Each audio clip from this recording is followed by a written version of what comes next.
Hello. तो आज हम लोग थर्ड चैप्टर की सीरीज आगे बढ़ाते हुए नेक्स्ट टॉपिक पढ़ते हैं और नेक्स्ट टॉपिक हमारा है वॉल्केनो। तो वॉल्केनो में हमें दो चीज़ पढ़ना है, टाइप्स ऑफ वॉल्केनो और वॉल्केनिक लैंडफॉर्म्स। वॉल्केनो की वजह से कौन कौन सी लैंडफॉर्म क्रिएट होती है।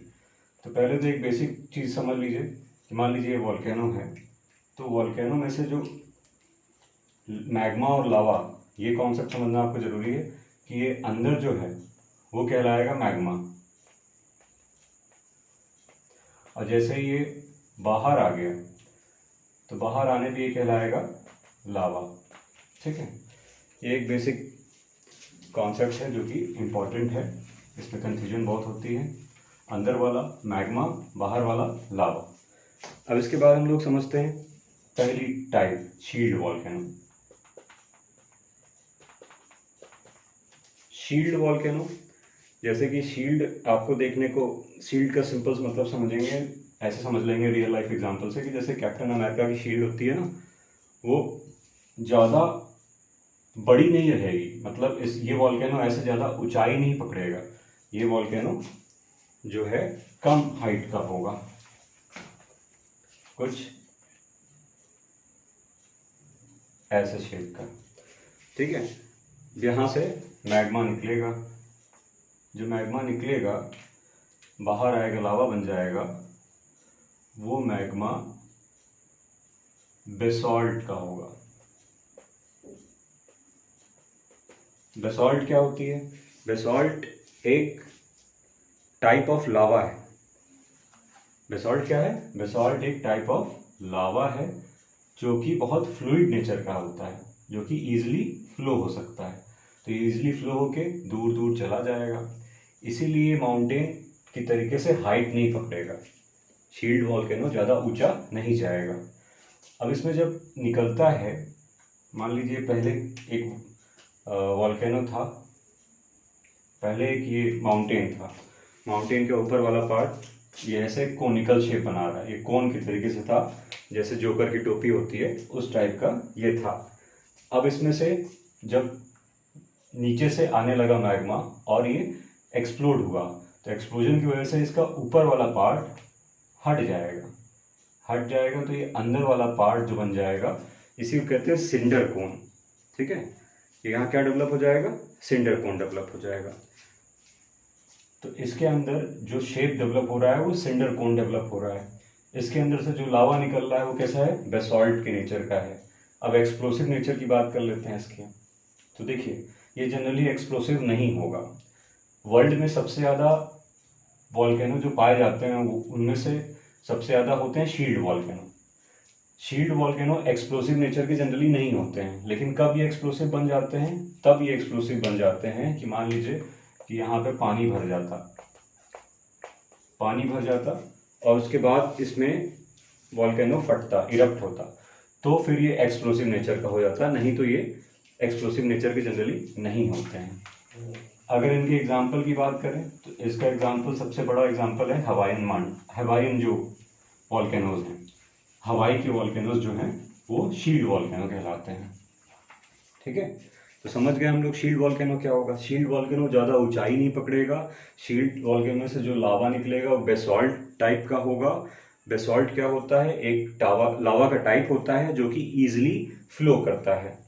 फिर इसके बाद ये वर्ल्ड के सबसे लार्जेस्ट वॉल्केनो है, मतलब सबसे ज़्यादा अमाउंट में यही वॉल्केनो आपको देखने को मिलेंगे।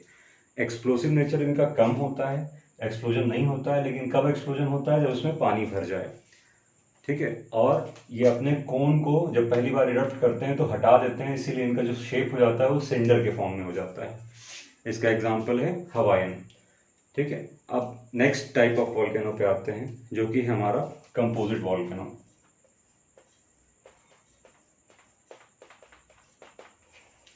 कंपोजिट वॉल्केनो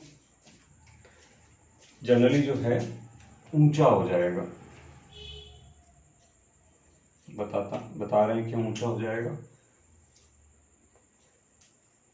ऐसे ही हम लोग बचपन से वॉल्केनो का शेप बनाते आ रहे हैं, तो कंपोजिट वॉल्केनो वही वाला वॉल्केनो होता है जो हम लोग जनरली बनाते हैं। कंपोजिट वॉल्केनो हाइट पकड़ लेता है। हाइट क्यों पकड़ लेता है? हाइट इसलिए पकड़ लेता है क्योंकि इसमें से जो लावा निकलता है वो थोड़ा सा गाढ़ा होता है। पहले वाले में कैसा निकल रहा था, फ्लूइड नेचर का निकल रहा था, इसलिए वो फ्लो कर जा रहा था। लेकिन इसमें जो लावा निकलेगा वो कैसा होगा, थोड़ा विस्कस नेचर का होगा, गाढ़ा होगा। इसकी वजह से क्या होगा, इसके वजह से यहाँ पे जैसे निकलेगा फिर ठंडा हो जाएगा, और पहले से भी जो ये निकलता है वो काफ़ी कंपैरेटिवली ठंडा होता है। तो इसमें से कूलर लावा निकलता है। और कूलर का मतलब ये नहीं कि ठंडा लावा निकल रहा है, वो गर्म होता है, लेकिन बाकी वॉल्केनो के कंपैरिजन में ये ठंडा होता है। अब यहाँ से जैसे ही निकलेगा और ये गाढ़ा होगा तो धीरे धीरे नीचे आएगा। जब धीरे धीरे नीचे आएगा तब तक में ये जम जाएगा तो आप देख रहे हैं ये हाइट पकड़ता जाएगा। ठीक है, हाइट पकड़ने से ये वही माउंटेन की तरीके से दिखने लगेगा हमें। अब इसमें क्या हो रहा है, इसमें एक्सप्लोजन बहुत ज़्यादा होता है। क्यों एक्सप्लोजन बहुत ज़्यादा होता है, इसका रीज़न समझ लीजिए। देखिए, वॉल्केनो हर समय नहीं निकलता रहता है कि हर समय निकलता रहे। वॉल्केनिक इरप्शन कभी कभी होता है। तो जो जगह थी, मान लीजिए यहाँ वेंट है इसका, ठीक है, जहाँ से मैग्मा को बाहर आना है। अब ये जो जगह थी, इसमें जो है धीरे धीरे कई साल में, जब तक यहाँ पे नहीं हो रहा था इरप्शन, तब तक कई सारी चीज़ें यहाँ आके डिपॉजिट होती गई, भरती गई। तो भरने से क्या होगा, यहाँ एक लेयर फॉर्म कर जाएगी। यहाँ डिपोजिशन से एक लेयर फॉर्म कर जाएगी। अब इसको जगह नहीं मिल रही बाहर आने की।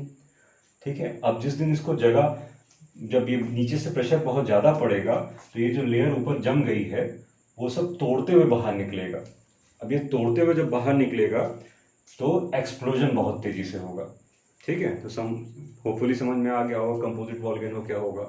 कंपोजिट वॉल्केनो कंपेरेटिवली काफ़ी हाइट का होगा, और इसमें क्या हो जाता है, लेयर्स के फॉर्म में कई सारे मटेरियल्स भर जाते हैं, और फिर जब एक्सप्लोजन होता है तो बहुत बड़ा एक्सप्लोसिव वॉल्केनो ये फटता है। इसके कुछ एग्जांपल्स, बहुत ज़्यादा पॉपुलर एग्जांपल हैं। माउंट फिजी, ठीक है, जापान वाला, इसका एक सबसे एग्जांपल, प्रोमिनेंट एग्जांपल है। इसके अलावा एक और एग्जांपल हम बता सकते हैं, माउंट एटना। माउंट एटना जो कि इटली में है, वो भी इसका एक एग्जांपल है। ठीक है, तो दो वॉल्केनो हो गए। पहला वॉल्केनो था शील्ड वॉल्केनो, दूसरा वॉल्केनो था कंपोजिट वॉल्केनो। अब थर्ड वॉल्केनो पे आते हैं। थर्ड वॉल्केनो हमारा है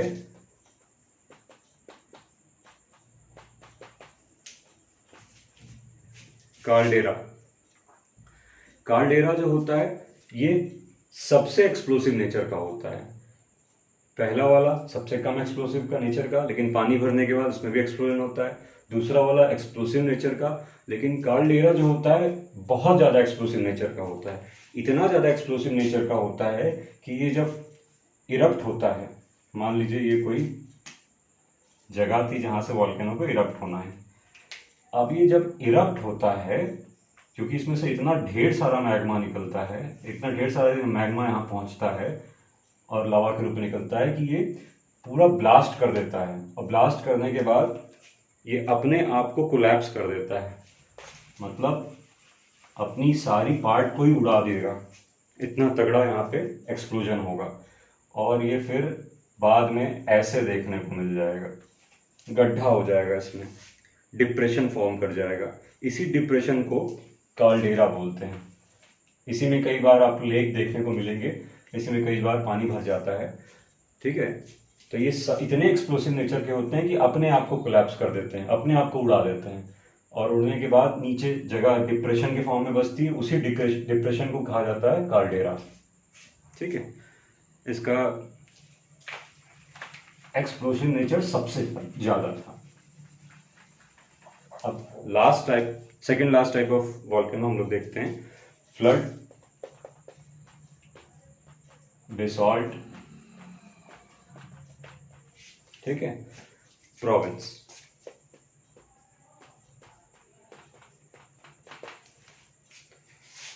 फ्लड, बेसॉल्ट, प्रोविंस। पहला एक वर्ड आया इसमें फ्लड, मतलब बाढ़। किसकी बाढ़ आ रही है? बेसॉल्ट की। मतलब यहाँ पे जो लावा निकल रहा है बेसॉल्ट टाइप का, वो बहुत दूर दूर तक हजारों स्क्वायर किलोमीटर में फैल जाएगा, बहुत लॉन्ग डिस्टेंस में फैल जाएगा। क्यों फैल जाएगा? क्योंकि बहुत ही फ्लूइड नेचर का होगा। मान लीजिए यहाँ से निकल रहा था तो ये बहुत दूर तक फैल जाएगा। क्यों फैल जाएगा? क्योंकि बहुत ही फ्लूइड नेचर का है, बहुत ही इजीली फ्लो हो सकता है। सबसे ज़्यादा फ्लूइड लावा यहीं से निकलता है, इसीलिए नाम रख दिया गया फ्लड। और इसके वजह से जो प्रोविंस बन रहा है वो हो जाएगा फ्लड बेसॉल्ट प्रोविंस। ठीक है, इसके कुछ एग्जांपल्स हमारे इंडिया में भी देखने को मिलते हैं, जो कि डेक्कन ट्रैप, महाराष्ट्र का जो प्लाटू रीजन है वो भी इसी से फॉर्म हुआ है। तो बहुत इजी था ये समझना, कि नाम से ही समझ में आ रहा था फ्लड बेसॉल्ट। जब बेसॉल्ट फ्लड के फॉर्म में निकलने लगे और एक प्रोविंस बना दे तो उसको कहते हैं फ्लड बेसॉल्ट प्रोविंस। इसका एग्जांपल डेक्कन ट्रैप। फिर लास्ट आता है आपका mid ocean ridge. Mid ocean ridge मान लीजिए ये आपका कॉन्टिनेंट था, फिर इसके बाद यहाँ से ओशन शुरू हो जाता है। तो ओशन शुरू होने पे